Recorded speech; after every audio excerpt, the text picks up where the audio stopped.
ইসরায়েলে পাল্টা হামলা ইরানের, আকাশে শতাধিক ড্রোন, যুদ্ধের মুখে মধ্যপ্রাচ্যে উত্তেজনা চরমে। অবশেষে ইসরায়েলের ওপর সরাসরি পাল্টা হামলা চালিয়েছে ইরান। শুক্রবার গভীর রাতে ইসরায়েলের আকাশে দেখা গেছে শত শত ড্রোনের ছায়া।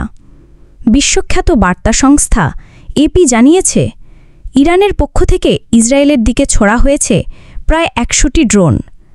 এই তথ্য নিশ্চিত করেছেন ইসরায়েলি সেনাবাহিনীর প্রধান মুখপাত্র ব্রিগেডিয়ার জেনারেল এফি ডেফরিন। ডেফরিন বলেন, আমরা আকাশ প্রতিরক্ষা ব্যবস্থার মাধ্যমে ইরানের এই সরাসরি মারণ হামলা প্রতিহত করার চেষ্টা করছি। ইসরায়েলের সামরিক বাহিনী আইডিএফ জানিয়েছে, তারা সর্বোচ্চ প্রস্তুতিতে রয়েছে। ইরানের এই পদক্ষেপকে একটি সরাসরি মারণ সামরিক প্রতিশোধ হিসেবে বিবেচনা করা হচ্ছে।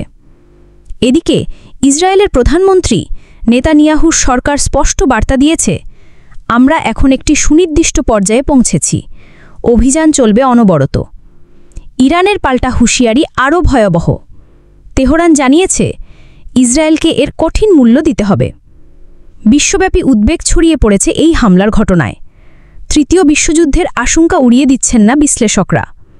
আপনি কি মনে করেন, এই উত্তেজনা কি আরেকটি ভয়াবহ যুদ্ধের ইঙ্গিত দিচ্ছে?